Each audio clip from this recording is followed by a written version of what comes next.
کل میں ایک اہل حدیث عالم تھے, نام لینے میں کوئی اہل حدیث تو ان کو اپنی فہرست میں نہیں داخل کرتے, مولانا اسحاق صاحب نہیں ہے, مولانا اسحاق صاحب ایک بوڑھے سے عالم تھے جو اس معنی میں اہل حدیث کے وہ کسی فقہ کو فالو نہیں کرتے تھے اور کہتے تھے میں بس قرآن و سنت کو مانتا ہوں, جو بات قرآن و سنت میں ہوگی میں اس پہ فیصلہ کروں گا. مولانا اسحاق صاحب جن کی میں نے بات کی, میں ان کا احترام کرتا ہوں, بزرگ تھے, ان کا انتقال ہو گیا, اللہ مغفرت فرمائے. مجھے تو ان کے احترام کے لیے اتنا کافی ہے کہ بوڑھے آدمی تھے, اسلام میں بوڑھوں کا بڑا احترام ہے, میں ان کے خلاف کبھی میں نے اس طرح طنز نہیں کیا کبھی, لیکن ان کے نظریات ٹھیک نہیں تھے. اپنی رائے کو وہ ایسے پیش کرتے تھے جیسے یہی قرآن و سنت, بڑے بڑے ائمہ کا انکار کر دیتے تھے, وہ یہ بالکل ٹھیک نہیں ہے. اچھا, ان کا دعویٰ یہ تھا میں کسی کی تقلید نہیں کرتا, میں صرف قرآن و سنت مانتا ہوں. ان کا ایک کلپ میرے نظر سے گزرا چند دن پہلے, ان سے کسی نے پوچھا کہ مرد اور عورت کی نماز میں کیا فرق ہے, عورت سمٹ کے نماز پڑھے گی مردوں کی طرح؟ انہوں نے کہا سمٹ کے نماز پڑھے گی. اب یہ جواب مجھے ان سے توقع نہیں تھی, اس لیے کہ وہ جو ہمارے سلفی حضرات ہیں وہ تو یہ بات نہیں کرتے. پھر انہوں نے مثالیں دینا شروع کر دیں کہ اس پر تو پوری امت کا اجماع رہا ہے کہ عورت کیسے نماز پڑھتی ہے, سمٹ کے پڑھتی ہے. پھر انہوں نے اہل حدیثوں پہ طنز کرنا شروع کر دیا کہ یہ اہل حدیث بھی پہلے اسی کے قائل تھے کہ عورت سمٹ کے, کہہ رہے ہیں ان لوگوں نے اپنے یہاں فتویٰ نکالا ہے. ان کا کلپ مجھے کہیں ملا نا تو میں شیئر کروں گا اس کو, میرے تو نظر سے گزرا, پھر وہ گزر گیا. اب وہ بھی کسی کی تقلید نہیں کرتے, وہ کیا کہہ رہے ہیں عورت کیسے نماز پڑھے گی, سمٹ کے نماز پڑھے گی. مولانا اسحاق صاحب جو تھے نا, ان سے کسی نے پوچھا, یہی طلاق کا مسئلہ آ گیا نا, تو کسی خاتون نے پوچھا 3 طلاقیں کتنی ہوتی ہیں؟ انہوں نے کہا کہ بھائی عبداللہ بن عباس وہ کہہ رہے ہیں 3 ایک ہوتی ہے, بخاری مسلم کی حدیث میں آتا ہے کہ نبی کے دور میں 3 ایک ہوتی تھیں, اور حضرت اکرمہ سے منقول ہے. اتنے بڑے بڑے اسلاف کیا غلط بات کریں گے؟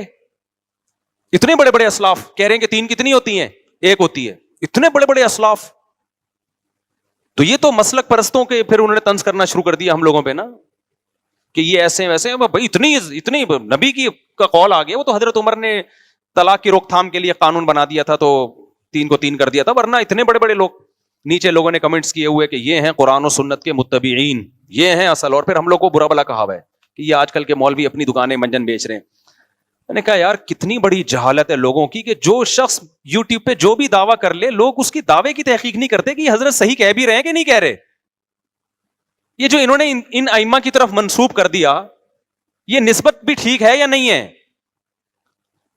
فرض کر لو حضرت اکرمہ نے یہ کہا ہے کہ 3 ایک ہوتی ہیں, فرض کر لو عبداللہ بن عباس نے کہا ہے کہ 3 ایک ہوتی ہیں. اب وہ کہہ رہے ہیں کہ اتنے بڑے بڑے لوگوں کو سمجھ میں نہیں آیا, اور یہ آج کے مولوی کہہ رہے ہیں 3 ہوتی ہیں. تو میں حضرت آپ سے سوال کروں گا, عبداللہ بن مسعود سے پوچھو تو وہ کہتے ہیں کتنی ہوں گی, 3 ہوں گی. حضرت عمر سے پوچھو 3 کتنی ہوں گی, 3 ہوں گی. حضرت علی سے پوچھو 3 کتنی ہے, 3 ہے. حضرت عثمان سے پوچھو 3 کتنی ہوتی ہیں. ایک ہی وقت کی بات کر رہا ہوں میں, سارے حدیث کی کتابوں میں ان کے فتویٰ موجود ہیں. ابو ہریرہ سے پوچھو 3 کتنی ہوتی ہیں. میں نے اپنی کتاب میں درجنوں صحابہ کے اقوال اور ان کے فتوے نقل کیے ہیں, سب نے اکٹھی 3 کو کتنی کہا ہے, 3 ہوتی ہیں. بخاری کی حدیث ہے, نبی کی مجلس میں اکٹھی 3 طلاقیں دی گئی ہیں, نبی نے ان کو 3 قرار دیا ہے نبی کی مجلس میں, موجودگی میں. تو ایسے اسٹائل میں تو میں بھی کلپ بنا کے ڈال سکتا ہوں. تو آپ کو یہ اتنے بڑے لوگ سمجھ میں نہیں آ رہے, اور 2 صحابہ سمجھ میں آ رہے ہیں, عبداللہ بن عباس اور اکرمہ. حالانکہ انہوں نے بھی نہیں کہا یہ کہ 3 کتنی ہوتی ہیں, 1 ہوتی ہیں. انہوں نے بھی نہیں کہا یہ, ان کی طرف نسبت بھی آپ نے غلط کر دی ہے. عبداللہ بن عباس سے بے غبار سند کے ساتھ, بالکل صحیح سند کے ساتھ بے غبار فتویٰ ابو داؤد میں موجود ہے, جس کی سند بخاری مسلم کی شرط پر ہے, کہ ان کی مجلس میں ایک شخص 3 طلاقیں دے کے آیا. آپ نے فرمایا تم حماقت کا ارتکاب کرتے ہو اور پھر میرے پاس آ کے چیختے ہو کہ گویا میں حلال کروں گا. فرمایا تو حماقت کا مرتکب ہوا ہے, تیری بیوی تجھ سے جدا ہو گئی, حرام ہو گئی تجھ پہ. اور پھر قرآن کی آیت دلیل میں پڑی ہے کہ جو اللہ سے ڈرتا ہے اس کے لیے اللہ مصیبت سے نکلنے کا راستہ رکھتا ہے, جو اللہ سے نہیں ڈرتا اس کے لیے مصیبت سے نکلنے کا راستہ نہیں ہے. تو مجھے مولانا اسحاق صاحب پہ تعجب نہیں ہے, مجھے آج کے لوگوں پہ تعجب ہے کہ تم ابو حنیفہ, شافعی, احمد بن حنبل اور امام مالک جیسے لوگوں کو جب چھوڑو گے نا میرے بھائی, تو قرآن و سنت کے نام پہ تمہارے سامنے ٹھیک ٹھاک طریقے سے منجن بیچا جائے گا اور تمہیں ٹوپیاں کرائی جائیں گی. تمہیں کیا پتا عبداللہ بن عباس نے سچی مچی میں کیا کہا ہے, وہ تو ہم سے پوچھو گے تو پتا چلے گا نا, لیکن پوچھتے بھی نہیں ہے. میرا جب کوئی کلپ آتا ہے تو کتنے لوگوں نے کمنٹس کیے ہوتے ہیں, بھائی یہ تو حنفی ہے, یہ تو حنفیت کا منجن بیچے گا. او بھائی جان, ہم حنفی